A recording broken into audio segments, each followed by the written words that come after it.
حاضرین، آپ لوگ کا کہنا یہ ہے کہ بادشاہ ظالم نہیں ہوتا، لیکن میرا کہنا یہ ہے کہ بادشاہ ظالم ہوتا ہے، سخت مزاج ہوتا ہے۔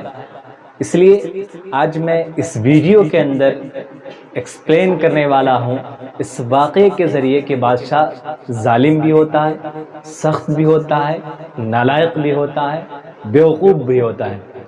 اب جانیے، ایک مرتبہ کا واقعہ ہے کہ ایک بادشاہ اپنے وزیر کو یہ حکم دیا کہ ایک ایسا محل تیار کرو جو اوپر سے تیار ہو کر ڈائریکٹ نیچے کی طرف آئے۔ یقیناً یہ بیوقوفانہ سوال ہے، کوئی انسان یا کوئی انجینئر ابھی ایسا کام نہیں کر سکتا، لیکن بادشاہ کا حکم تھا، اور یہ بھی حکم تھا کہ اگر تم نے محل نہیں تیار کیا تو تمہارا سر قلم کر دوں گا۔ اب وزیر اپنے گھر گیا اور گھر جا کر اپنی اہلیہ سے اس کے بارے میں تذکرہ کیا۔ اہلیہ کہنے لگی ایسا کرو، اس میں کہیں سے مدد نہیں آئے گی، مدد صرف اور صرف ایک جگہ سے آئے گی، وہ بھی عرش الہی سے مدد آئے گی۔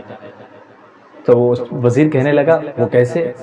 تو کہی کہ جائیے آپ وضو کر کے نماز پڑھیے۔ تو وزیر وضو کر کے نماز پڑھنے لگا۔ نماز پڑھتے ہی پڑھتے آنکھ لگ گئی اور سو گیا۔ وزیر سو گیا۔ خواب میں دیکھتا ہے کہ میں جنگل کی طرف جا رہا ہوں، جاتے جاتے ایک سفید چیز چمکتی دمکتی ملی۔ میں وہ لیا، لینے کے بعد بادشاہ کو دے دیا۔ بادشاہ بہت خوش ہوا۔ خوش ہونے کے بعد میری نیند کھل گئی، میرا خواب وہیں سے مکمل نہ ہوا۔ میں اس واقعے کا تذکرہ اپنی اہلیہ سے کیا تو اس کی اہلیہ کہنے لگی ایسا کہ جی آپ جنگل کی طرف جائیے، جنگل میں جانے کے بعد آپ کو کچھ نہ کچھ ضرور ملے گا، کوئی نہ کوئی آپ کی مدد کرے گا۔ وہ وزیر اپنا رخت سفر باندھ کر جنگل کی طرف نکل گیا۔ جنگل پر جاتے جاتے کچھ نہیں ملا تو وزیر واپس آنے لگا۔ واپس آتے وقت انہیں خرگوش دکھا جو پنجرے میں قید تھا، اور وہ آزادی چاہ رہا تھا۔ وہ چاہ رہا تھا کہ کسی طریقے سے مجھے اس قید خانے سے آزادی مل جائے، لیکن کوئی شخص انہیں آزاد نہیں کر رہا تھا۔ لیکن یہ وزیر ایک نیک شخص تھا، ایک نیک مزاج شخص تھا۔ انہوں نے اس پنجرے سے اس خرگوش کو آزاد کر دیا۔ جب خرگوش آزاد ہو گیا تو وہ پیچھے سے ایک صدا اور ایک آواز آئی کہ اے نیک دل انسان، تو اگر کوئی چیز چاہتا ہے، تجھے اگر کسی چیز کی طلب ہے تو تو ادھر آ، تمہاری خواہش بھی پوری ہو جائے گی اور تم جس چیز کو مانگنے کے لیے آیا وہ بھی مل جائے گا۔ تو وزیر کہنے لگا اچھا، میں جس چیز کے طلب میں آیا ہوں، میری اہلیہ جس چیز کے لیے بھیجی ہے، اور بادشاہ کا جو حکم ہے، اگر میں اس حکم کو پورا نہیں کرا اور پورا نہیں کر پایا تو میرا تو سر قلم ہو جائے گا۔ ایسا کرتا ہوں کچھ منٹ اور ہی ان کی بات مان لیتا ہوں، ان کی طرف چلتا ہوں۔ وزیر ان کی طرف گیا تو ایک کوفے میں ایک بزرگ شخص بیٹھا ہوا تھا۔ بزرگ شخص بولنے لگا کہ بتاؤ تمہاری اچھا کیا ہے، تم کیا چیز چاہتے ہو؟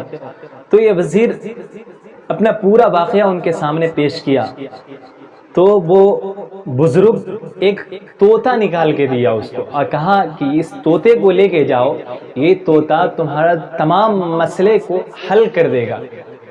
وہ وزیر جنگل سے واپس آیا۔ واپس آنے کے بعد اپنی اہلیہ کے سامنے پورا ماجرا بیان کیا، پورا واقعہ ایکسپلین کیا۔ تو ان کی اہلیہ کہنے لگی اچھا ٹھیک ہے، کل آپ دربار میں جائیے اور بادشاہ کو یہ واقعہ کے بارے میں بتائیے، اور بادشاہ حضور جو کہے اس کو آپ مانیے گا۔ ٹھیک اپنی اہلیہ کے کہنے کی وجہ سے وزیر محل پہنچا۔ محل پہنچنے کے بعد بادشاہ کو کہنے لگا کہ بادشاہ حضور چلیے، اب ایک ایسے محل کا بنیاد رکھنا ہے جو اوپر سے بنے اور نیچے تک آئے۔ بادشاہ خوش ہوا کہ میرے کہے ہوئے بات پر یہ عمل کر لیا اور میری حکم کی اتباع کر رہا ہے، اور یہ ایک محل تیار کر، چلو چلتے ہیں۔ تو وزیر بادشاہ کو لے کر ایک بیابان جگہ پر گیا جہاں ہر چیز مہیا تھی، یعنی انجینئر بھی تھے، مزدور بھی تھے، اینٹ اور دیگر جو مکان بنانے کے لیے جو سامان کی ضرورت پڑتی ہے، تمام سامان وہاں موجود تھے۔ وزیر کہنے لگا کہ بادشاہ حضور اب دیکھیے یہاں سے اب کام شروع ہوگا، اسٹارٹ ہوگا. تو کہنے لگے ٹھیک ہے. تو وہ وزیر طوطا کو حکم دیا کہ تم اڑو اور آسمان میں جاؤ. طوطا ان کے حکم پر، یعنی بزرگ یہاں سے طوطا لے کر آیا، اور بزرگ نے جو سکھایا تھا وہ سیکھے ہوا تھا کوا طوطا، اور طوطا ان کی فرما برداری کرنے لگا. یہاں کا وہ وزیر کہاں چلا گیا، اور اوپر جانے کے بعد آسمان سے قریب جانے کے بعد طوطا اوپر سے آواز دیتا ہے اینٹ پھینکو اینٹ پھینکو. بادشاہ کہنے لگے یہ کون سا مذاق ہے، اب اتنی بلندی پر چلا گیا اور اب وہاں سے کہہ رہا ہے اینٹ پھینکو اینٹ پھینکو. کون ایسا شخص ہے جو اسے اینٹ وہاں پہنچائے گا اور اسے پھینک کر دے گا؟ یہ کیسا بیوقوفانہ بات کر رہے ہو؟ تو اتنے میں وزیر کہنے لگا حضور اے بادشاہ سلامت، آپ بھی تو ایک بیوقوفانہ بات کر رہے تھے اور کہہ رہے تھے کہ ایک ایسا محل تیار کرو جو آسمان سے یعنی بلندی سے شروع ہو اور زمینی سطح پر آ کے ختم ہو. کوئی ایسا محل شروع ہو سکتا ہے اوپر سے شروع ہو نیچے ختم ہو؟ کوئی ایسا محل شروع نہیں ہو سکتا.